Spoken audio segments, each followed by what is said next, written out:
کہ آپ سب خیریت سے ہوں گے۔ تو آئیے آج کی کہانی شروع کرتے ہیں۔ آج کی کہانی میری ایک ویور کی ہے جو اپنا نام ڈسکلوز کرنا نہیں چاہتی۔ وہ کراچی سے یہ اسٹوری شیئر کر رہی ہیں۔ میں آپ کو اپنے ساتھ ہوئی ایک سچے واقعے کے بارے میں بتاتی ہوں۔ میں کراچی سے بلانگ کرتی ہوں اور یہ واقعہ 2 سال پہلے کا ہے۔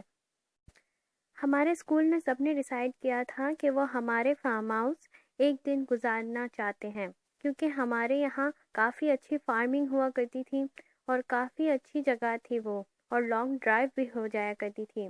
تو اسکول والوں نے ڈیسائیڈ کیا کہ وہ میرے ساتھ مل کر اور میرے فرینڈس کے ساتھ ہم سب جائیں گے فارم ہاؤس۔ اس فارم ہاؤس میں ہمارے پیرنٹس نے کبھی آج تک پلان نہیں بنایا تھا۔ وہ میری پہلی بار تھی جو میں اس فارم ہاؤس میں جا رہی تھی اپنے اسکول اور اپنے ٹیچرس کے ساتھ۔ خوشی کی بات تھی اور میں اس جانے میں کافی زیادہ انٹرسٹڈ بھی تھی۔ پھر ہمارا سفر شروع ہوا۔ جیسے ہی سفر آگے جا رہا تھا ہم کافی زیادہ خوش تھے۔ میں اپنے فرینڈس کے ساتھ باتیں کرنے میں کافی زیادہ مصروف تھی، اور ایک طرف سے میرے اندر ایکسائٹیڈ بھی کافی زیادہ تھی، کیونکہ ہم فارم ہاؤس اپنے فرینڈس کے ساتھ اور ٹیچرس کے ساتھ جا رہے تھے۔ تو مجھے لگا کہ کافی مزہ آنے والا ہے۔ مجھے اس بات کا بالکل اندازہ نہیں تھا کہ ہماری ایک غلطی ہمارے لیے کتنی مشکل کا باعث بن سکتی ہے۔ تو آخر کار مجھے آج بھی یاد ہے کہ 2 بج رہے تھے۔ ہم فارم ہاؤس پہنچے تو وہاں ایک برگر کا درخت تھا جو کافی زیادہ بڑا تھا۔ سب اندر جا چکے تھے اپنے سامان رکھ کر اپنے اپنے روم میں، اور میں اور میری ایک دوست ہم دونوں اس درخت کے پاس کھڑے ہوئے تھے، اس درخت کے نیچے۔ تو ہم لوگوں نے ایک مذاق میں کہہ دیا کہ تو ہم دونوں مذاق میں کہنے لگے، اچھا جن تم اس درخت پہ رہتے ہو نا، تو تم آ کر ہم سے بات کرو اور نیچے آ جاؤ اور ہم سے بات کرو۔ تم وہاں اوپر بیٹھ کر کیا کر رہے ہو؟ اوپر سے نہ دیکھو، آ کے ہمارے پاس آ کر بات کرو اگر تمہارے پاس اتنی ہمت ہے تو۔ اس کے بعد میں نے اور میرے دوست نے کیا لگایا۔ اس کے کچھ ٹائم بعد ہی ایک زوردار ہوا شروع ہو گئی۔ بالکل موسم ٹھیک تھا اور بادل بھی نہیں تھے، لیکن ہوا کافی زیادہ تیز ہو گئی۔ جیسے ہی ٹیچر کی آواز آئی کہ تم لوگ باہر کیا کر رہے ہو، اندر آؤ، تو واپس وہ ہوا بالکل غائب ہو چکی تھی۔ جیسے کہ اچانک وہ ہوا آئی اور پھر غائب ہو گئی۔ ہم نے وہ بات کو معمولی سمجھ کر اسے اگنور کر دیا۔ ہمیں پتہ نہیں تھا کہ ہمارے ایک اگنور کی وجہ سے ہماری زندگیاں کتنی خطرے میں آ سکتی ہیں۔ پھر ہم نے وہاں پر کافی انجوائے کیا، کھانا کھایا، پکنک ہماری بہت ہی اچھی رہی۔ جیسے ہی رات ہوئی میں اور میرے دوست بیڈ پر سو رہے تھے تو مجھے ایسا محسوس ہوا جیسے کسی نے آ کر میرے کان میں میرا نام پکارا اور اس کے ساتھ بولا کہ تم مجھ سے بات کیوں نہیں کرتی، کرو نا اب مجھ سے بات، میں یہاں ہوں۔ اور میں ڈر کر بیڈ سے اتر گئی۔ ٹیچر بھی ہمارے ایک ہی روم میں اور میری دوست اور میری ایک ٹیچر ایک روم میں سو رہی تھی۔ ٹیچر بھی اٹھ کر بیٹھ گئی کہ کیا ہو گیا۔ میں نے کہا پتہ نہیں، مجھے ایسی آواز سنائی دی جیسے کہ کوئی میرے پاس ہو، لیکن اٹھ کر دیکھا تو کوئی نہیں تھا۔ ٹیچر نے بولا کہ تمہارا ڈریم ہے اور کچھ نہیں، تم سو جاؤ۔ اس کے 10 منٹ بعد ہی میری دوست اٹھ کر بیٹھ گئی۔ اس نے بھی ایک زوردار چیخ لگائی۔ تو ہم نے بھی ان سے یہی سوال کیا کہ آخر کیا ہوا ہے، رات کے 3 بج رہے ہیں، تم چیخ کیوں لگا رہی ہو رات کے 3 بجے؟ یہ مذاق کا وقت نہیں۔ اس نے کہا میرا نام کسی نے پکارا اور کسی نے میرے بالوں کو بھی ٹچ کیا تھا، اٹھ کر دیکھا تو وہاں کوئی نہیں تھا۔ ہمارے ساتھ وہاں کافی عجیب ہوا۔ مجھے ایسا بھی محسوس ہوا صبح جیسے کسی نے میرے بالوں کو ٹچ کیا ہو۔ جب پیچھے مڑ کر دیکھا تو وہاں واقعی کوئی نہیں تھا۔ ہمارے ساتھ یہ عجیب و غریب واقعہ وہاں پیش آیا، لیکن یہ واقعہ یہاں ختم نہیں ہوا۔ ہم واپس گھر آ گئے تو ہمیں لگا سب ٹھیک ہو گیا۔ پھر اس کے کچھ ٹائم بعد ہی، یعنی کہ اس کے 3 دن بعد ہی میرے پیرنٹس نے ہالیڈیز آ گئی 1 ویک کی۔ میرے پیرنٹس نے پلان بنایا کہ ہم وہی فارم ہاؤس چلتے ہیں، کیونکہ آج تک تو ہم گئے ہی نہیں وہاں۔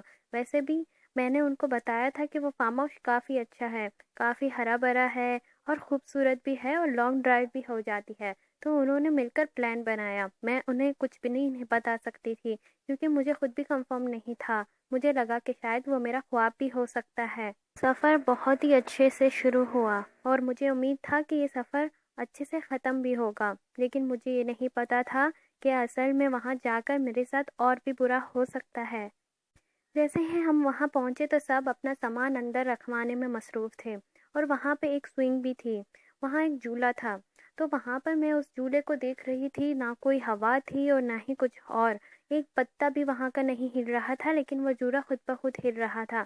تو میں اسے دیکھے ہی جا رہی تھی۔ مجھے صرف اتنا یاد ہے کہ میں اسے دیکھتے دیکھتے اس کے بعد مجھے خود یاد نہیں، بس مجھے اتنا محسوس ہوا کہ میرے ڈیڈ نے میرے کندھے پر ہاتھ رکھ کر کہا کہ تم یہاں کیا کر رہی ہو، سب اندر ہیں، تم یہاں باہر جھولے پر کیا کر رہی ہو۔ اور میں نے اپنے آپ کو جھولے پر بیٹھا محسوس کیا۔ میں خود بخود جا کر جھولے پر کیسے بیٹھ گئی، اور میں تو صرف جھولے کو دیکھ رہی تھی، مجھے اس سے زیادہ اور کچھ یاد نہیں تھا۔ یہ میرے لیے بہت ہی عجیب تھا۔ پھر مجھے لگا کہ مجھے یہ واقعہ اپنے پیرنٹس کے ساتھ شیئر کر دینا چاہیے۔ میں نے یہ سوچ ہی رہی تھی کہ جیسے ہی اس کے بعد مجھے ایسا محسوس ہوا جیسے کہ کسی نے میرے پیچھے سے آواز لگائی۔ میں نے پیچھے مڑ کر دیکھا تو کوئی نہ تھا۔ پھر میں نے ڈر کر اپنے پیرنٹس سے یہ بات شیئر کر دی۔ میری دادی بھی میرے ساتھ ہی تھی، میری دادی، میرے موم ڈیڈ اور میری ایک بہن۔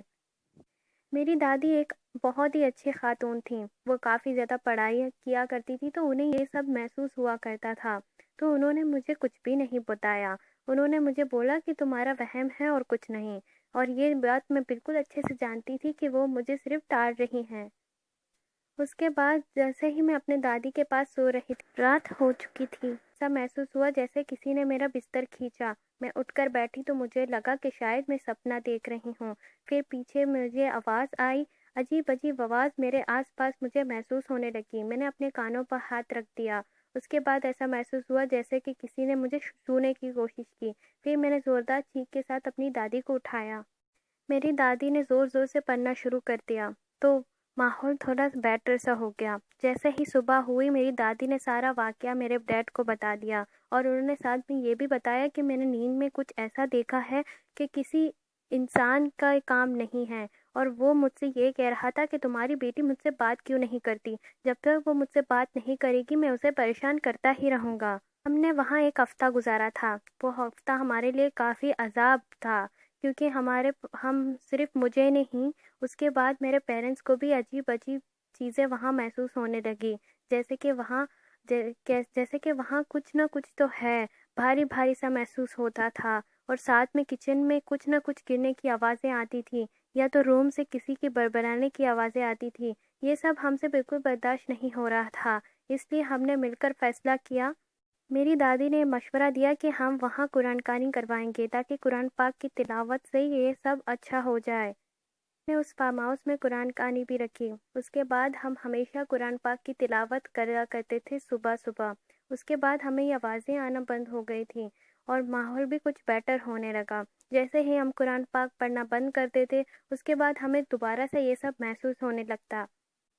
وہ مجھے طریقے سے ڈرانے کی کوشش کرتا تھا، لیکن میری دادی نے مجھے ہمیشہ یہی سکھایا کہ جب بھی تمہیں کچھ ڈر لگے تو اللہ سے بڑا کوئی نہیں ہوتا، تم قرآن پاک کی تلاوت کرنا شروع کر دو۔ اور اس کے بعد ہم نے یہاں ہالیڈیز گزارنے کے بعد ہم جب واپس گھر آئے تو میرے ڈیڈ نے فیصلہ کیا کہ وہ فارم ہاؤس ہم کبھی نہیں جانے والے۔ ہمارے ساتھ یہ واقعہ وہاں پیش آیا ہے، اور میں اس واقعے کو کبھی نہیں بھلا سکتی۔ اب وہ فارم ہاؤس ہم کسی اور کو بیچ چکے ہیں۔ اس لیے میں سب سے یہی درخواست کروں گی کہ کبھی بھی کسی بھی ٹری کے نیچے کھڑے ہو کر ایسی چیزوں کو نہ بلائیں، وہ ہم پر حاوی ہو جاتے ہیں، اور ایسی غلطی کبھی مت کریے گا۔ ہو سکتا ہے کہ وہ ہمیشہ کے لیے آپ کے خطرے کا باعث بھی بن سکتی ہیں۔ آئی ہوپ اب آپ کو یہ کہانی بہت ہی زیادہ انٹرسٹنگ لگی ہوگی۔ اگر کچھ انٹرسٹنگ لگا تو مجھے کمنٹ سیکشن میں ضرور بتائیے گا۔ اور آپ سب سے میں ایک بات کہنا چاہوں گی، آپ صرف اپنی اسٹوری نہیں بلکہ اپنا وائس نوٹ بھی مجھے ای میل پر سینڈ کر سکتے ہیں۔ ای میل آپ کو ڈسکرپشن میں دی جائے گی۔ Thank you so much for watching. شکریہ۔